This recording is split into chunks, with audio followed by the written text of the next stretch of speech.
नमस्कार, love infinite channel पर लक्ष्मी मैं आपका स्वागत करती हूँ। तो चलिए बात करेंगे कि ट्विन फ्लेम जर्नी में रीयूनियन और इस जर्नी का क्या महत्व है, यानी कि ट्विन फ्लेम्स का रीयूनियन क्या संभव है कि नहीं। जी हाँ, बिल्कुल संभव है।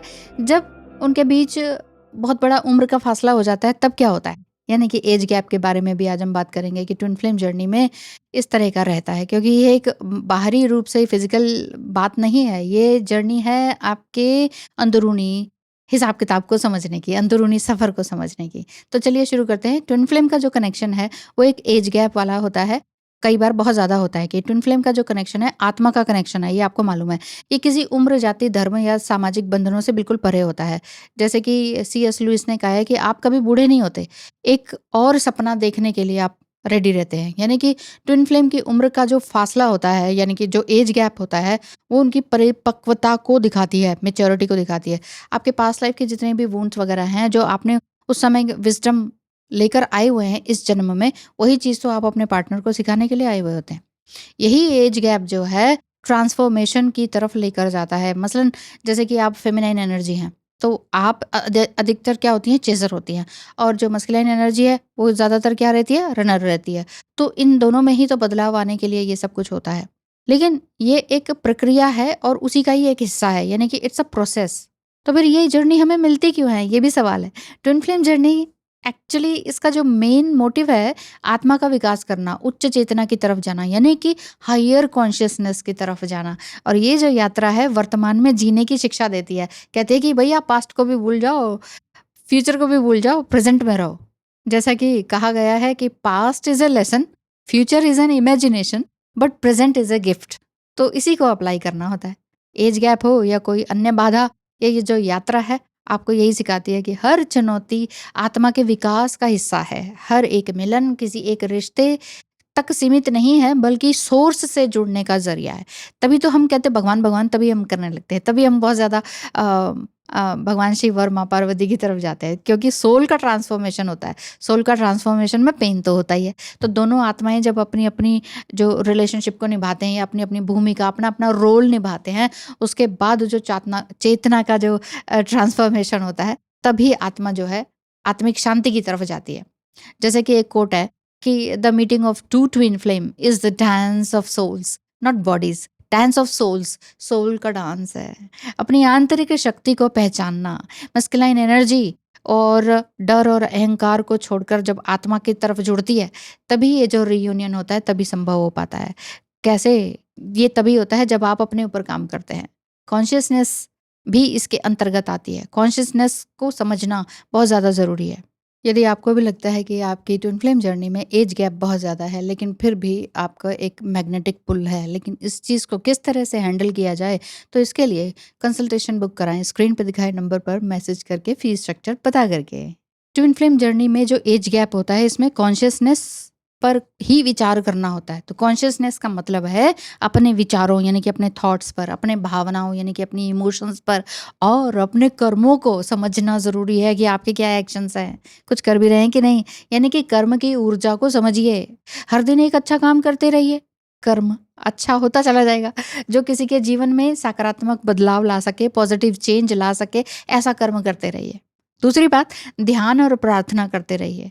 ध्यान और प्रार्थना का अर्थ होता है कि आप सोर्स से जुड़ रहे हैं, जो जिस सोर्स से हम आए हैं। तीसरी बात, तो प्रेजेंट में जिए। पास्ट को भूल जाइए, लास्ट को भूल जाइए, प्रेजेंट में रहिए। चौथी बात, last but not the least, isolation से घबराएं नहीं, डरे नहीं।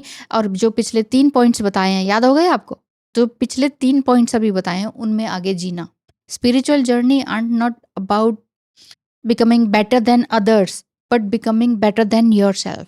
अपने आप से कंपटीशन है हमारा। तो एज गैप हो या कोई और भी चुनौती हो या चैलेंज हो, तो ट्विन फ्लेम जर्नी की जो यात्रा है वो आत्मिक यात्रा है। अंदर से बदल रही है, आत्मा बार बार बदल रही है, ट्रांसफॉर्मेशन लगातार हो रहा है। आत्मिक सुख की शांति के लिए हम आगे जा रहे हैं। अब चाहे आत्मिक सुख की शांति पैसा कमाना हो, आत्मिक सुख की शांति नेम फेम कमाना हो, आत्मिक सुख की शांति चाहे ढेर सारी बुक्स पढ़ना हो, है ना, सेल्फ हेल्प बुक्स पढ़ना हो, या ग्रंथ पुराण वगैरह पढ़ना हो, तो ये सारे सवाल किए जाते हैं इसमें। एक सवाल और ले लेते हैं रागिनी का। इन्होंने ये पूछा था कि आपके चैनल से आप हमें ये बताइए कि ट्विन फ्लेम की शादी कितने लोगों की, कितने ट्विन फ्लेम की शादी हुई है, तभी तो हम माने आपको। रंजनी का सवाल।